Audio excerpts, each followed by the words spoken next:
What's going on, everybody? Welcome to the Wednesday edition of the NBA Slate Starter Podcast. I'm Eric, joined with my buddy Ryan as we break down the 12-game NBA DFS slate. You gotta say 12 as if it's ominous and crazy, because that's what it's going to be when you have 24 teams in 2021 on the schedule. Rinpack, how's tonight going for you? Well, Kyrie decided to take the day off in New Orleans. Well, I wonder what happened in the New Orleans nightlife the other night, but maybe it made its way to the Brooklyn Nets hotel room, because Kyrie was definitely a no-show so far in this first half. Too many disappointed. Yeah, I had a ton. This is not going to be a good slate at all. But the last, it is what it is with him. He's a guy that I guess can just kind of randomly disappear in spots. We saw him basically get benched for the second unit against Philly at the end of that game, and but with no Kevin Durant, no James Harden, you got to just play him. It's so hard. It's hard not to. He's under 10K too, so it's kind of a misprice for the situation. So brutal. Man, your teeth look so white today. They look phenomenal. Have you been whitening? No, I'm assuming it's the ring lights that are surrounded my face is probably why they look an extra white. I think they look lovely. Honestly, our female engagement is definitely going to go up on this show because of you. But either way, guys, get down to that, or girls, guys, or gals, there we are. Get down to that bottom bar. Hit the like button. Hit the subscribe button if you're watching us on YouTube. That goes a long way. And hit that notification bell for Rinpack's white teeth so you know when to see them. You have an opportunity every time, because whenever something on Awesemo goes live, who knows if it's going to have Rinpack and his lovely smile on it. So check all of that good stuff out. Excuse me, we are sponsored today by MonkeyKnifeFight.com. Per usual, they are offering prop-based games. They are awesome with their selection of goodies. Golf. So the PGA stuff has been fantastic the last couple of weeks. NBA, as we're getting towards the end of the regular season. MLB, as we just started the regular season. UFC on the weekends. All of the goodies coming up for all of the fights on the weekend. So many prop-based games. And if you use the promo code Awesemo, you get a $100 first deposit match bonus. That's $100 coming back at you. Free 99 is the best 99. But either way, thank you so much, MonkeyKnifeFight.com. Love having you as a sponsor. Go check them out. Rinpack, you ready to go, my dude? Let's ride. Let's ride. I love to hear it. Russell Westbrook is very good at basketball, or fantasy basketball for sure, but I just think he's good in a lot of ways and interesting. Coming off of a game where he put up 59.25 despite 5 for 18 shooting, because 17 assists and 11 rebounds. I mean, these are just ridiculous, gaudy numbers. And had 8 turnovers in that game, but 10,900 on DraftKings going up on the other side against Steph Curry. That should be a fun one. Luka Doncic, 10,800 against Detroit. Back-to-back 60 burgers for him. That's great to see. Trending up, as one would say. And then Steph Curry, 10,500 going up against Washington. On the other side of that, just crazy three-point shooting of late. Did you know 4 of his last 5, he's made at least 10 threes? That's pretty ridiculous numbers. Talk to me about the top end of point guard. Man, on a 12-game slate, it is so loaded. Russ in a great spot versus Golden State. Luka against Detroit. Curry just been on a historic run versus a Washington team. Man, it's going to be one of those days where you're not going to need center as your utility spot over there in DraftKings. You can play guard at utility, no questions asked. You can do that any night, but there's some nights where it's like pretty obvious what you're going to have to put in that utility spot. But man, this is loaded point guard position.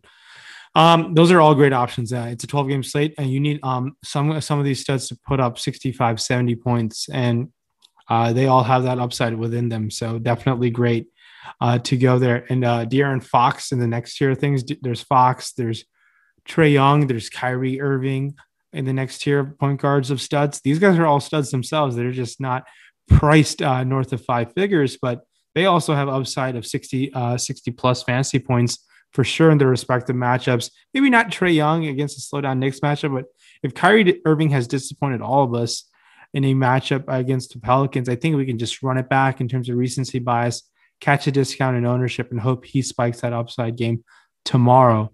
But in that next year, guys, there is a whole nother set of great players. Ben Simmons against Phoenix is now under 7K against FanDuel.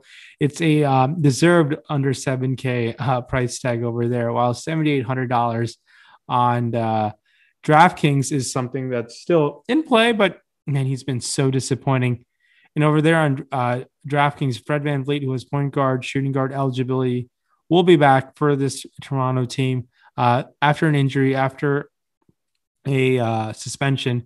Him and Lowry will both be returning. So it'll be fun to get the whole band back together in Toronto as they make a last season push to make that playoff spot.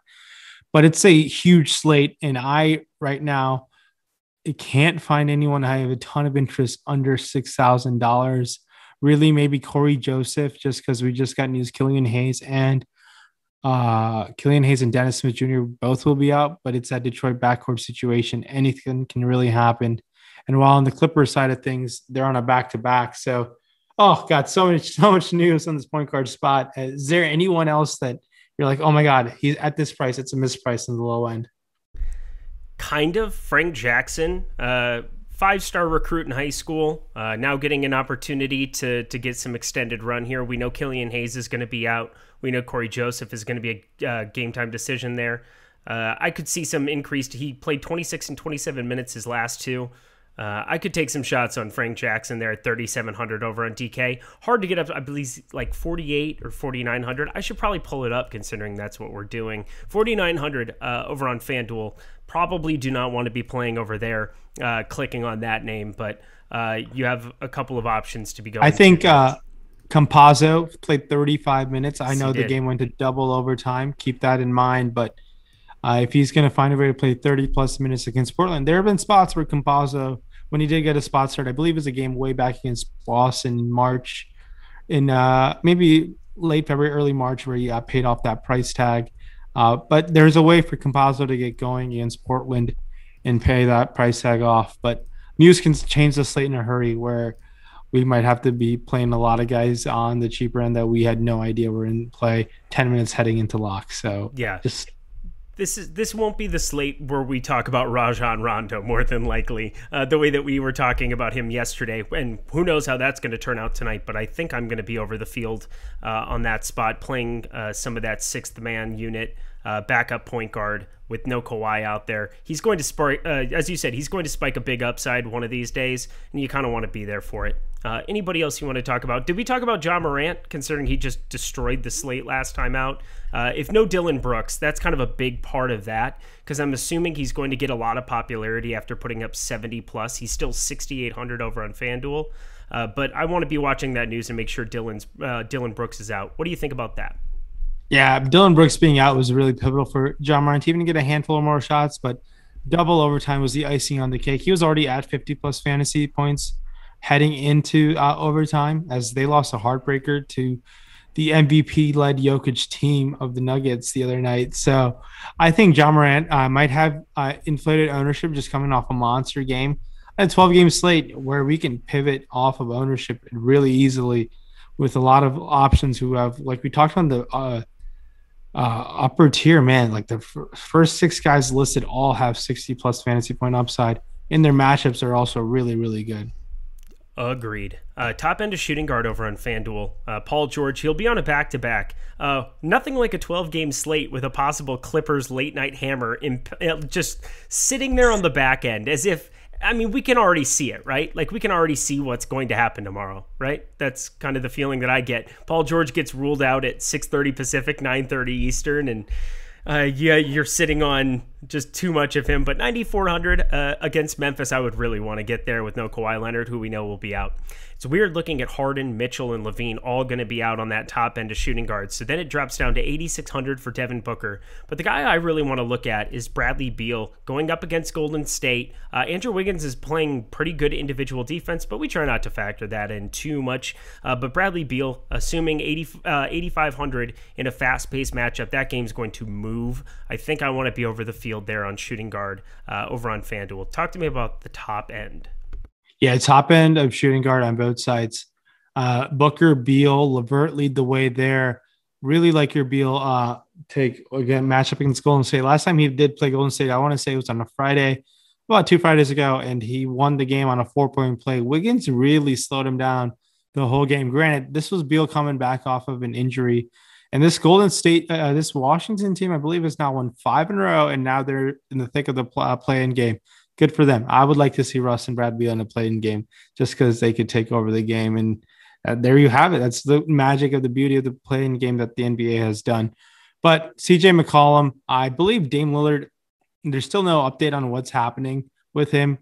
I don't know if he's playing tomorrow, but if he's out, CJ McCollum versus Denver, I will definitely have quite a bit of interest. It's tough not to go there at that 8,100 price tag on FanDuel. While over there on DraftKings, he comes in at 8,800, still in play just because he has that upside in him. But I'd rather pivot to guys like Van Vliet, who is pretty cheap now on FanDuel, 7,500 in a matchup versus Brooklyn. I like him even with Lowry, and obviously Van Vliet has an upside in him. I think he's fully healthy and should be ready to go with no minutes limit for Van Vliet and the Raptors. In the second tier, Will Barton really took advantage of the Jamal Murray absence, went up for, I want to say 50 fantasy points as he was in a triple double watch, 28, 6, and 7. Obviously, and almost playing an extra quarter in a double overtime will definitely help your case. But Will Barton has that upside within him. So definitely someone we could consider at that price tag. Now, this Minnesota-Sacramento back-to-back will be interesting just because we'll see if Russell plays. If he doesn't play tomorrow, I like Anthony Edwards. I think someone who has an upside, as we've talked about many times before, just because he's going to chuck a ton of shots. But really, no one, as I take a look at things at the shooting guard spot, the Clippers being on a back-to-back really puts an asterisk on the things of like Terrence Mann, who's starting today. Maybe it's a man game, maybe it's a Kennard game. Maybe we mix and match with ownership there. But Campazzo also has shooting guard eligibility. I just feel like Malone is just going to roll him out there for 25 plus minutes, and we're going to have to consider him at that price tag. How do you feel about any of the Denver guys? Do you think we could go to PJ Dozier again, who's shooting guard small forward eligible at $3,900? Played a ton of minutes. I still think he has quite a bit of big upside against the Blazers tomorrow. $3,800 on FanDuel. Really, probably another cheap sub 4K option that really stands out on this big slate. Yeah, we don't have projections up right now. We don't have a lot of those things to be gauging off of, but I know that his usage has been a lot higher than what I expected looking at some of those box scores of late. So I do like getting to a little bit of PJ Dozier. Another guy, so you talked about Will Barton, who was on triple-double watch. On the other side of that game, you had D'Anthony Melton, who after being out for 2 weeks was kind of an addition. I projected him for 18 minutes. He ended up playing 40. He played 40 minutes in that game, put up just an absolute ridiculous monster. What was it? 54 fantasy point game over on DraftKings in double overtime. Now, I'm not expecting 40 minutes in double overtime, but he definitely played 30 minutes, and that was not an issue. So at 4,400 over on DraftKings, I expect him to be popular, and probably rightfully so, if you're going to be getting Dillon Brooks out. Now, if Dillon Brooks is in, all of that Memphis interest kind of wanes away, at least in some of the guard spots, because they'll have enough bodies to kind of make it work. But I definitely still like a little bit of him. What do you think of him? And then we'll move on. Yeah, D'Anthony Melton, someone who paid off massively on that night slate the other night, but has huge steals upside on FanDuel. Really solid NBA player, in my opinion, and it should be getting more minutes on this Memphis team. I don't mind Melton. Seems expensive, honestly, like this, but we just saw his upside. But for him to really get there, no Brooks will definitely help. D'Anthony Melton won somebody a night slate? Oh, I don't know who that was. I completely forgot. Oh, yeah, that's you because you're sharp as all heck. All right, top end is small forward over on DraftKings. Luka Doncic, 10,800 against Detroit. Jimmy Butler got that Q tag next to him again. The Miami Heat, we haven't talked about them yet because I mean, they were obviously the value du jour the other night. We're going to have that kind of same situation where we're just kind of waiting on the news. We'll see how it all pans out, but almost all of those guys have Qs. So we haven't brought them up yet. Just be expecting to possibly play a ton of them again, depending on how these injuries and health and safety protocols pan out. There's a lot of bodies, so I might not bring Miami up the rest of the way. Just know that they could all be in play, and I don't even really know who that would be here because you've got Adebayo with a Q next to him. Oladipo's still out. Tyler Hero's questionable. Dwayne Dedman is probably going to be out because of health and safety protocols as well. So you could be looking at a ton of center minutes and front court minutes that Miami would have to fill with the likes of Precious Achiuwa or other guys, but that's looking a little far ahead. But on the top end of small forward, Kawhi Leonard's out. DeMar DeRozan, 8,400. And then Michael Porter Jr., who just keeps putting up stellar games. However, in 43 minutes, only put up 34.25. That had to be a little disappointing to get double overtime and kind of run bad with him. But 7,900 against Portland, probably going to take some shots. Talk to me about the top end of small forward. Yeah, is the Miami situation is going to be really key to see what ends up transpiring. We'll see what ends up happening. But leading off, I mean, Bogdanovich is, if Butler were to be out, Bogdanovich will be your most expensive small forward option. It's kind of funny even saying that on his 12-game slate. Wild. But wild. That alone on FanDuel, where you have to roster two, you can mix and match with players all across in different pricing tiers. And this position is really going to change up your roster construction. And I think going to a guy like Buddy Hield at 5,800 versus Minnesota, can't fault you. I'll be going there. Bogdanovich, Bojan Bogdanovich of the Jazz versus Houston, I think is definitely someone we can consider. He's getting a shooting touch back. That's someone who can get hot from three against a bad Houston team. Other guys in the situation, I think Mikal Bridges, 5,100, playing in his hometown against Philly. I don't mind Mikal Bridges, someone who's going to play a ton of minutes. And that game also went to overtime. He also has steals upside at that price tag. Josh Richardson, I think Tim Hardaway Jr. is questionable. He might get some extra minutes sprinkled his way in a matchup against Detroit. We know he has an upside in him that has shown in the past. Joe Harris is $4,600. Definitely a solid option against Toronto if there's no Durant. Just the list goes on. It's a 12-game slate. I know I'm probably going to sound off long-winded in the situation. Even Keldon Johnson's in play, $4,200 as they scroll down. Other guys who stand out, Derek Jones Jr. started today. We'll see how that ends up working out for the Blazers against the Clippers today, but he's definitely someone we can consider. Over there on DraftKings, DeRozan, 8,400, Porter Jr., both guys are in play even at those elevated price tags. They have that upside to pay it off. Now, Harrison Barnes, 7,100. We probably haven't seen north of 7K Harrison Barnes on DraftKings in a while, but he's consistent, plays a ton of minutes, and a matchup against Minnesota is still in play. I think Andrew Wiggins is all right option at 6,800. I know he's still taking some shots from the field. He's taking last couple of games, he's got 11, 15, 16. There's another guy, if Steph Curry doesn't get going, there's going to be another guy who has to get going against this Washington team, and Wiggins has that in him. And really on the small forward position, other guys at their price tag, Sadiq Bey can catch fire from three, $5,500, where you get the 3-point bonus. Patrick Williams is someone who you like always, Eric, and I can't fault you. He's been playing a somewhat significant amount more minutes now. I would like him to take more shots, only 6 shot attempts in 33 minutes, but he's finding his way to get involved in other ways in the game. But who else stands out to you at that small forwards position on DraftKings? As you scroll down, not many other guys under 4K outside of Dozier that stand out too much to me. So we just got word that Rui Hachimura is going to be out tomorrow. So that's kind of a big piece. So Bradley Beal and Russell Westbrook eat up all the shot volume and all of those goodies. But I think that Davis Bertans, where you can play him at small forward over on DraftKings, I hate locking up a roster spot early, but we saw 28 minutes, 6 for 12 from three. I mean, he's just a guy who only shoots threes. His last 3 games, 6 for 12, all threes. 4 for 7, all threes. 3 for 7, all threes. And going down, he hasn't shot a non-3-pointer in the last 7 games. So you want to talk about an ultimate boomer bust guy. If he's not going to be crazy popular, and it should, ownership should spread itself out quite a bit at the position, I could go there. I'd rather do him than Deni Avdija, but Deni Avdija is 3,600 over on FanDuel. So I think 26 to 28 minutes of him, maybe even room for a little bit more. That might be a spot to completely punt. What do you think about him? Anybody else that you see on the bottom end?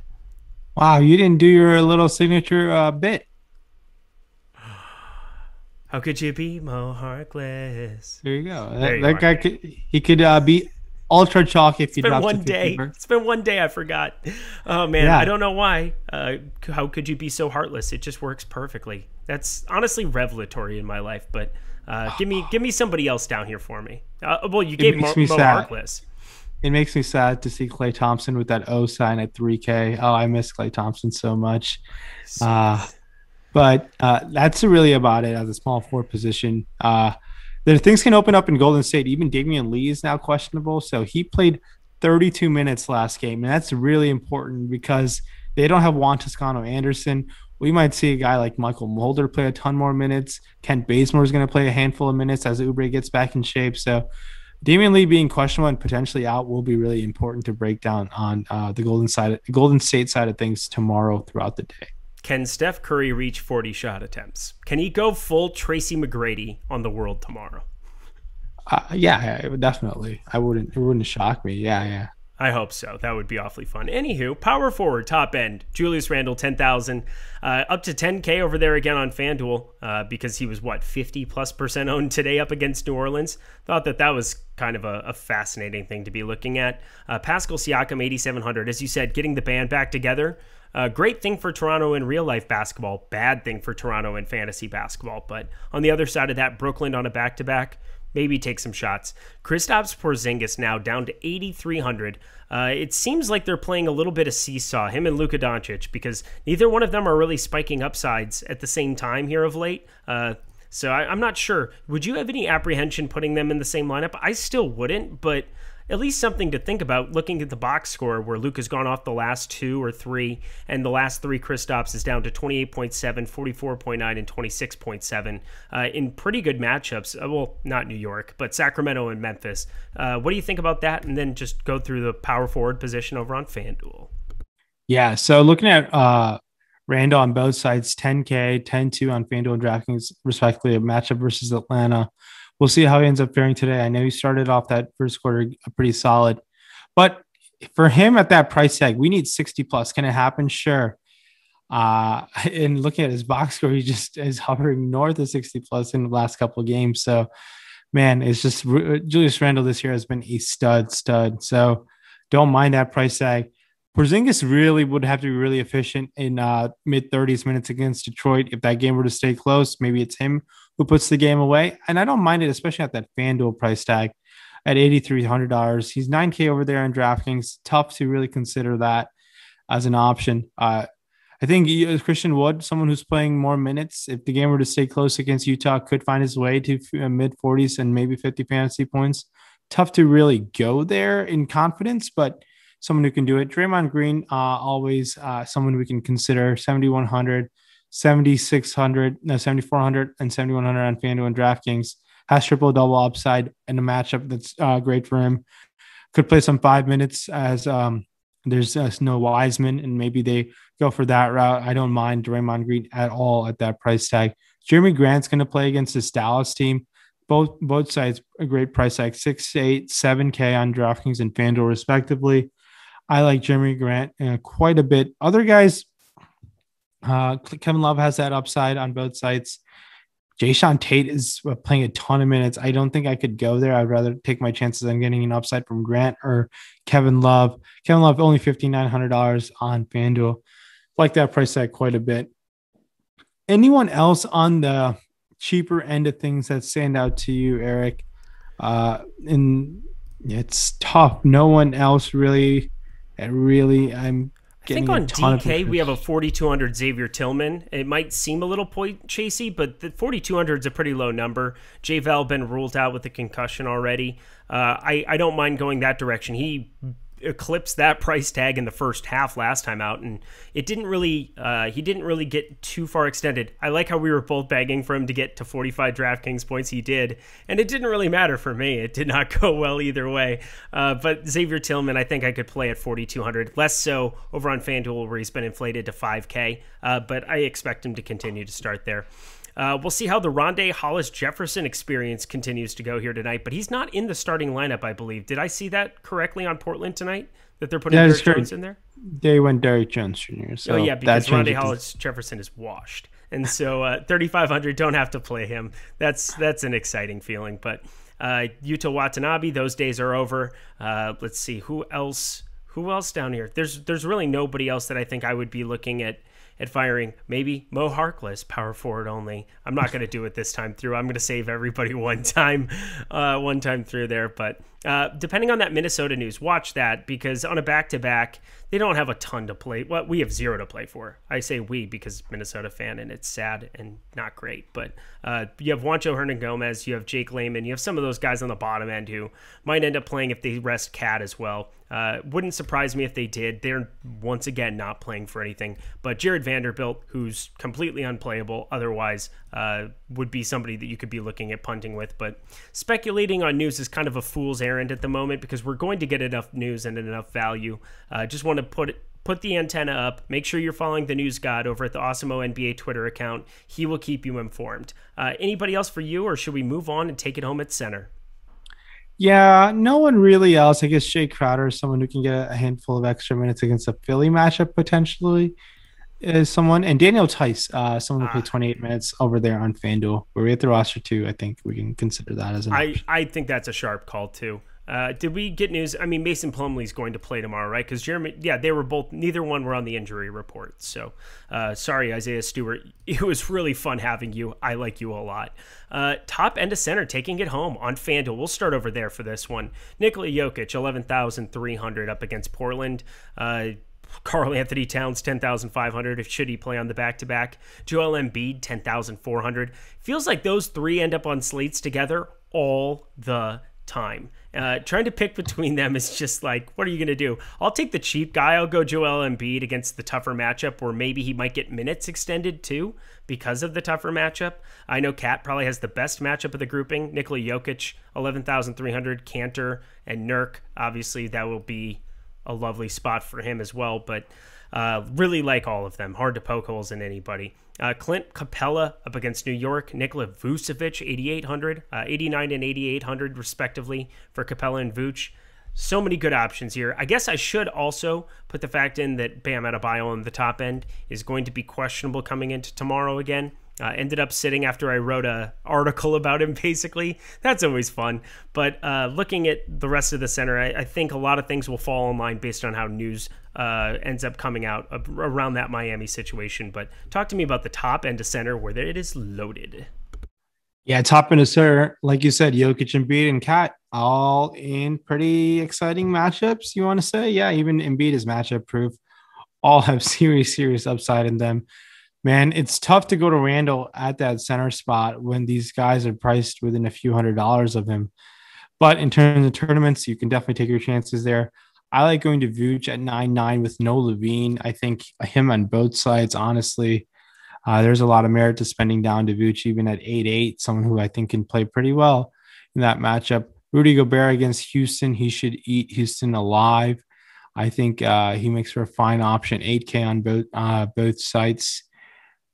Other guys at that center spot, really tough for me to miss out on that opportunity cost of those guys who can put up 60 plus, but other guys who can perform well at their price in given matchups. I don't mind Zubac. I really want Tyloo to play more minutes. I don't know what's happening with the Zubac minutes of late. There was a stretch there. He was played a couple games above 30, so I was really excited to see that happen more continuously. We'll see what ends up happening tonight, but he's someone we can consider. Mason Plumlee, 4,800. I know is not going to be fun because I think his minutes are not going to be anywhere north of 30, but he can get there in a couple of ways for you. Another guy who has been getting minutes consistently now with the Holmes injuries, Hassan Whiteside, like you said, someone who is pretty popular today, I'm going to assume. And I think he's going to be indefinitely in play yet again tomorrow against Cat. So we'll see how he ends up performing. Maybe he performs pretty poorly and we go right back to him in the same matchup tomorrow. Yep, and I think the Daniel Dice call over on DraftKings, 3,800 there. Kevon Looney, 3,800 against Washington. Played 34 minutes against Joel Embiid in Philadelphia. Only put up 23.75. As you said, you're passing up on a huge opportunity to cost punting at center, but you can't play everybody expensive on a slate. I know value will emerge from places we can't even expect right now, but keeping the antenna up and looking forward, like Mason Plumlee, if you were to play 27 minutes at 4,800 over on DraftKings, where you can play two, maybe take some shots there as well. As you said, Whiteside 6,200 looks crazy, but we'll see how tonight goes, see what those minutes look like. And then looking at the bottom end here, Alex Len, you've got him, that it's not necessarily somebody that I want to play, but on the other side of it, Daniel Gafford, if he were to ever start, or if he were to ever get minutes elevated, the guy has just been awesome of late. 3,900 now on DraftKings, 26 minutes, 33.75 against New Orleans, and then 16 minutes the last two, but still put up over 20. I would love to see, if he were to start, he would be a guy that I would have a lot of interest in. Just make that happen, Scott Brooks. It is time. Anybody else for you as we round out? No, it's a huge slate, 12-game slate, lots and lots of big tournaments on DraftKings and FanDuel. Keep your eye out on news at Awesemo NBA. Definitely going to be a key part. A lot of moving parts up until the last game tomorrow. It's going to be a ton of fun. It's one of those slates where the teams that are making their last dish end for the playoff hopes, teams that are tanking. It's got a whole array of things that are on the slate tomorrow. Got to be ready for some fun night of NBA. A lot of fun, huh? That's one way to put it. We'll find out. Be careful what you wish for, my dude. But either way, he's Ryan. He's a stud. I'm Eric. I'm okay. We will see you back here again on Thursday. Good luck, gamers. Stole that from me, Mac, again.